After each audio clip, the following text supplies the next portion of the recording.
Lalim ng iniisip mo ah. Daming trabaho. Daming trabaho, pre. Dami ring bayarin.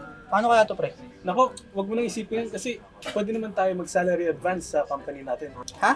Pwede ba yun? Yes sir, na-try ko na yan.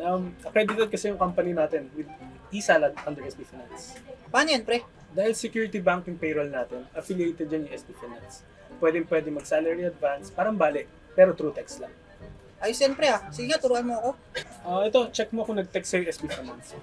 Since doon, sinestate nila kung magkano yung qualified credit limit amount mo na pwede mong hiramin through eSalad. Wait lang, pre, ah. Check ko. Ito, meron. Tapos, Ayun, then sundin mo lang yung instruction sa text. Text eSalad, space amount na gusto mong hiramin, space number of deductions, or kung gaano katagal mo gustong bayaran, tapos isend sa 225-657-721. ganun lang yun, pre.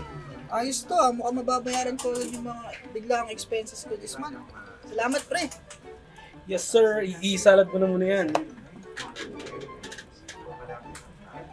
Teka, paano kung di security bank yung payroll natin? Sa susunod ko na tuturo sa viewers natin. Trabaho muna tayo.